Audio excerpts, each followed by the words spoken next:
A tribuna do Senado, sob a sua presidência, Vossa Excelência que me relatava, minutos atrás, que esteve no Rio Grande. Inclusive me dizia que quer conversar mais sobre o Rio Grande. Inclusive com ideias que eu achei muito interessantes, que vamos conversar num outro momento, de algumas iniciativas que Vossa Excelência teve no Acre e que deram excelente resultado. Estou à disposição para essa conversa, não vamos esquecer. Senhor presidente, eu venho à tribuna e normalmente faço mais que um pronunciamento pelo número de correspondência que recebo de todo o Brasil, pedindo que eu aborde certos temas. E hoje vou falar sobre a validação dos diplomas de universidades estrangeiras. Senhor presidente, a cada dia tem crescido o número de correspondências que recebo de alunos reclamando das dificuldades da validação dos diplomas obtidos no exterior. O Brasil tem vivido nos últimos anos um processo de expansão da internalização de diplomas estrangeiros, pois as facilidades de estudo de brasileiros em outros países têm crescido ano a ano. É tão forte essa colocação que me lembro eu que recentemente nós buscávamos, inclusive, junto ao Ministério da Educação, um tipo de cota para negros e pobres em curso no exterior, e que está sendo feito com muita competência pelo ministro Mercadante. Mas o que acontece, senhor presidente? O regresso desses estudantes que buscam especialização fora do país tem sido, no mínimo para eles, preocupante, pois é necessário uma verdadeira peregrinação em busca da validação dos títulos. Ocorre que o processo de reconhecimento é extremamente demorado, burocrático e, como eles dizem, exige uma longa caminhada. Inúmeros são os casos de quem retorna ao país depois de uma temporada de estudo no exterior e não consegue ter o documento reconhecido, dificultando assim a sua atuação profissional. A grande questão está no fato de que cada universidade pública tem autonomia para estabelecer critérios próprios para esse reconhecimento. É possível, inclusive, que o estudante dê entrada no processo em mais de uma instituição para aumentar a chance de obter o diploma de validade para o país. E ainda, além da demora, os trâmites pesam no bolso de quem estudou lá fora e está desempregado aqui no Brasil. Em geral, as universidades cobram uma taxa administrativa para custear o processo. E não existe um valor pré-definido. Cada instituição cobra o quanto quer. Por isso, os valores podem chegar ao dobro de uma universidade para outra. Outra dificuldade me relatada pelos estudantes, e muitos queriam até que eu tratasse desse tema no Estatuto da Juventude, outra dificuldade enfrentada é a falta de parâmetros para análise e aprovação dos títulos, resultando, muitas vezes, em situações esdrúxulas. Esse é um problema que se prorroga por mais de 10 anos e acredito que é tímido ainda o avanço nessa área, pois o número de reclamações que recebo, se eu comparar um ano para o outro, vem quase que dobrando. Senhor presidente, considerando que nós incentivamos muito o Mercosul, considerando então que o Mercosul objetiva a integração latino-americana com a superação das barreiras à livre movimentação de mercadorias, de serviços, de capitais e de recursos humanos, acredito que seja possível criar um mecanismo de reconhecimento mútuo, simplificando a capacidade de análise dos títulos e aproximando os sistemas educacionais, tanto para os brasileiros como para aqueles que não são brasileiros e que têm o mesmo problema no campo do Mercosul, só como exemplo.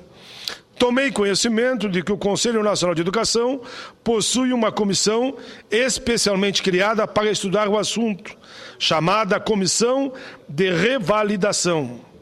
O conselheiro Sérgio Roberto Franco, presidente da referida comissão, tem se dedicado ao tema com os demais conselheiros.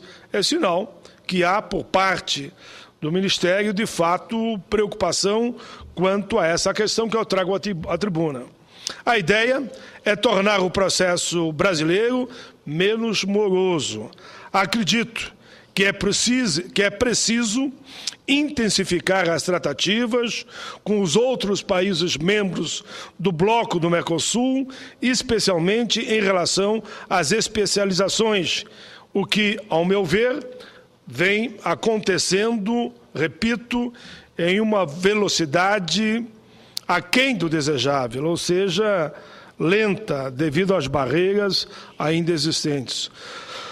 Por outro lado, quanto ao ensino de graduação, a implantação do sistema Arcosul tem buscado o aprimoramento da aferição da qualidade dos recursos ofertados nos países membros do Mercosul e contribuindo, aí sim, para desenvolver as capacidades institucionais dos países de avaliar os cursos de educação superior.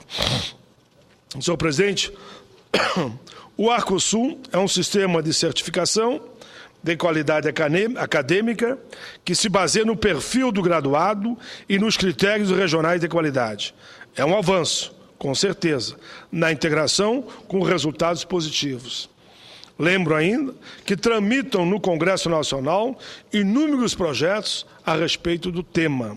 É preciso que a gente avance nesta votação. Acredito que a revalidação ou o reconhecimento automático de diplomas expedidos por instituições de ensino estrangeiro deve estar em conformidade com a comprovação de excelência acadêmica da universidade. Isso todos nós sabemos. Precisamos, sim, fomentar o conhecimento, a capacitação e a troca de experiências, mas, acima de tudo, precisamos estabelecer critérios para que haja uma segurança na validação desses títulos. Senhor presidente, eu queria ainda, nesses 13 minutos que me restam, primeiro fazer um pequeno relato de duas delegações que eu recebi hoje pela manhã aqui no Senado. Recebi o presidente da Confederação Nacional dos Trabalhadores no Comércio e Serviços da CUT, o senhor Alci Matos Araújo, que estava acompanhado de Francisco Luiz Saraiva, Maximiliano Garcês, Thalita de Freitas, Márcio Luiz Salles, Nason Antônio de Oliveira. Na pauta, um projeto de nossa autoria, o PLS 115/2007, que regulamenta a profissão de comerciário. Dr. Jorge Viana, é um projeto que já foi aprovado aqui, foi aprovado na Câmara, é um grande entendimento entre empresários e trabalhadores. O que aconteceu quando ele foi aprovado aqui e voltou para a Câmara, que houve um entendimento apenas de redação, mas que alguns entenderam que alteravam mérito. Tudo bem, teve uma pequena mudança e ele já voltou para o Senado, já foi aprovado na Comissão de Educação e está na mesa. Por isso eu quero fazer um apelo à Vossa Excelência e ao presidente da Casa, que não é um projeto polêmico, para que ele seja votado logo que a pauta for liberada. É o PL 115, que regulamenta a profissão de comerciário. Teve um empenho, inclusive, questão de justiça, do próprio presidente Sarney, que ajudou muito na indicação, inclusive, do relator, e o projeto está pronto para ser votado. Repito, não existe nenhuma polêmica, e somente assim a profissão chamada mais antiga do mundo poderá ser aprovada mediante a decisão do plenário, e ele vai, então, direto para, tenho certeza, a sanção da presidente. Repito, senhor presidente, o projeto está na pauta do plenário. Solicitamos, então, a pedido de todas as centrais sindicais, de todas as confederações e de todos os setores dos empresários. Foi um amplo acordo que eles fizeram para que o projeto fosse, então, regulamentado da forma como ele volta agora da Câmara dos Deputados. Repito, o projeto foi debatido com trabalhadores e empregadores. É um avanço que vai dar segurança jurídica, tanto para empregado quanto para os empregadores do setor. E aí eu estou falando porque ali garante a carga horária definida, repouso semanal, as regras claras para que as partes negociam o próprio piso nacional. Então é um projeto que eu tenho certeza que, se for colocado, será votado por unanimidade. Quero dizer que também pela manhã, senhor presidente, tive o privilégio de receber a visita do presidente da Confederação Nacional da Família Militar, Almirante Valdemar Campelo Filho, que estava acompanhado do coronel Cândido Rosa Dantas e ainda do diretor da COBAP, João Pimenta. Tratamos do desnivelamento salarial dos militares brasileiros. Discutimos a MP 2215 de 2001. Vamos realizar, e aqui eu caminho aqui para o encerramento desse tema, vamos realizar uma audiência pública na Comissão de Direitos Humanos para tratar dessa questão no dia 4 de março. Acho natural, para mim, servidor, o trabalhador civil ou militar tem todo o direito de, democraticamente, vir aqui ao Parlamento e apresentar as suas propostas quanto à sua atividade, o que eles entendem que deva ser aprimorado.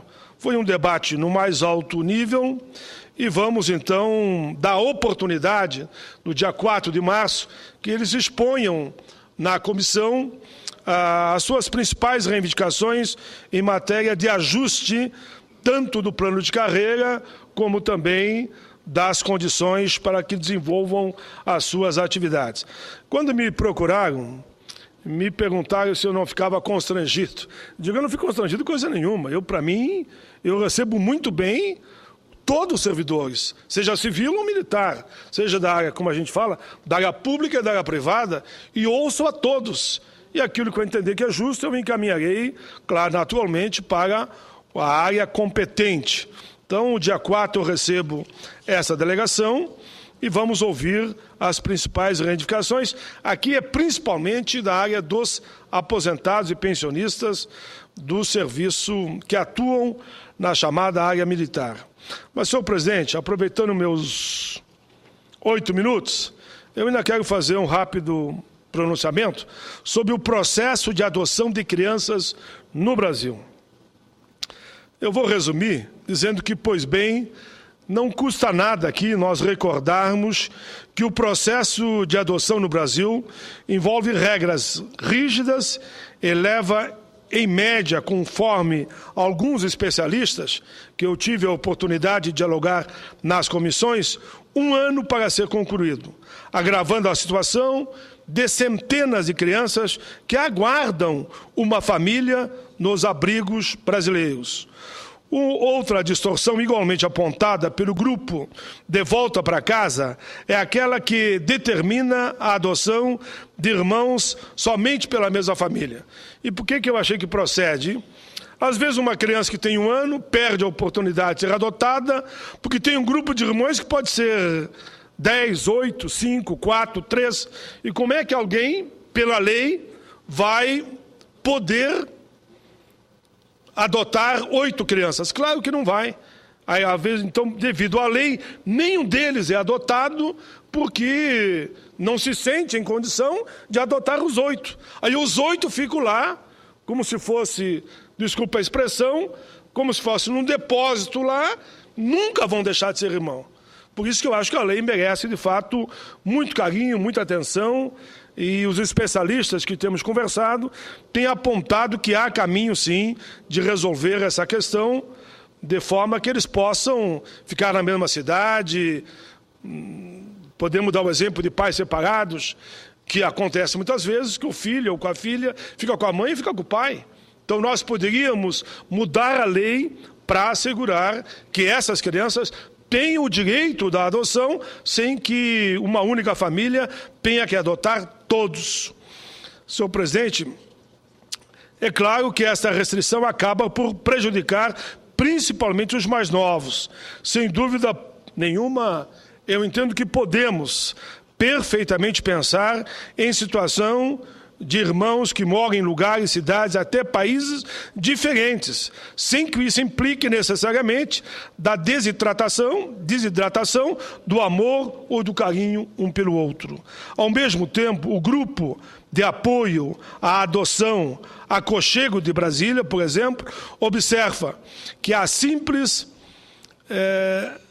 aqui a expressão que eles usam meio pesada, demonização dos juízes e outras instâncias que intermediam, não resolve a questão, tampouco sinaliza novos tempos. É preciso que a gente estabeleça um diálogo muito franco, muito aberto com o Ministério Público, com os juízes, sempre tendo como alvo principal, quando eu digo alvo, que o benefício, que o sujeito da história não seja... nem o juiz, nem o promotor e nem o pai adotante, mas o sujeito tem que ser a criança. Temos que mover todos os esforços para que a criança seja, de fato, o sujeito que vai ser efetivamente beneficiado. De fato, as ilegalidades em processo de adoção que acontecem reforçam a necessidade da mudança da Lei 12.010 de 2009, mas isso não é tudo. Para esses líderes, o país teria que mudar, antes de tudo, a cultura do privilégio que domina a consciência e as ações, e muitas vezes, no caso de adoção. É aqueles repetem que nós temos quando pensamos em adoção, não o bem do pai adotante ou da mãe adotante, que também vai ser contemplado, que vai ter o amor do filho adotado, mas, em primeiro lugar, é pensando na criança. E aqui eles lembram, nesse sentido, de nada adiantaria...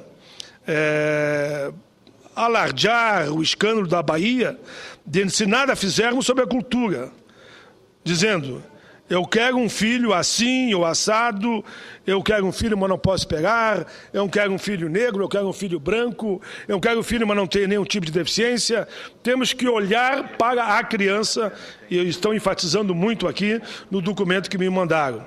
Por detrás dessa ansiedade individualista, esconde-se traços muito fortes de uma sociedade que ainda não respeita princípios elementares de uma democracia organizada, onde a criança tem que estar em primeiro lugar.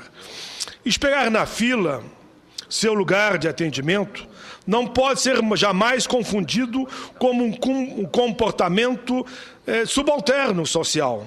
Pelo contrário, deve ser compreendido como um ato de respeito, não somente às demais famílias em busca dos filhos adotivos, como também às crianças que estão lá ansiosas por integrarem novos e amáveis lares.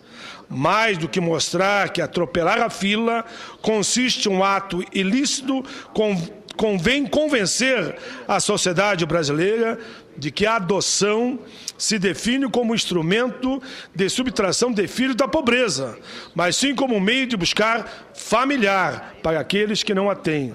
Nessa concepção, caberia acatar a recomendação da apoio à adoção Aconchego de Brasília, no sentido de que os casais interessados na adoção procurem crianças primeiro nas suas próprias comarcas, em vez de saírem pelo Brasil ou pelo mundo, pelos mais variados grotões, à busca de fáceis oportunidades de adoção. Os casais melhor fariam se pacientemente aguardassem a vez em sua região, pelo menos, evitando irregularidades e fraudes de toda ordem em prejuízo das crianças e das famílias. Por isso mesmo, como presidente da Comissão de Direitos Humanos, pelo longo período que lá fui presidente, 2 mais 2 foram 4 anos, empenhei todo e total apoio à ideia de montar um grupo de trabalho para promover mudanças na atual lei de adoção, a fim de que a norma priorize mais o interesse das crianças. Faz-se indispensável, portanto, que o foco da discussão se desloque para a conjugação adequada entre a agilidade na burocracia e o bem-estar das crianças potencialmente adotáveis.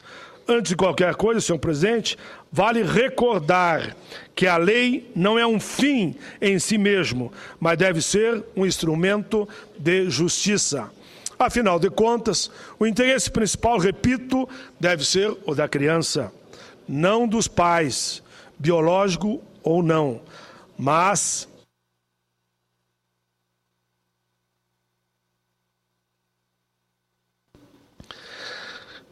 não se pode resolver o problema da extrema pobreza do país mediante somente a ferramenta da adoção. Por mais bem intencionadas que sejam as adoções, não há como humanamente respaldar o sequestro de crianças pobres de seus lares originais sob o pretexto de que ela vai melhorar de vida.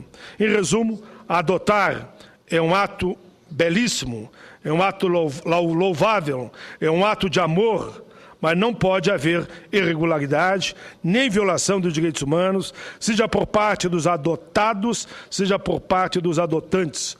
Por isso mesmo, é fundamental a mudança na lei. Senhor presidente, caminhamos, tenho certeza, para a mudança nessa lei. Para encerrar, cabe ressaltar que a Comissão de Direitos Humanos, da qual atuei durante longo período e vou continuar atuando, sempre se mostrou aberta a acolher toda e qualquer iniciativa, seja popular, seja institucional, que se propusesse a debater uma nova moldura de lei de adoção no Brasil.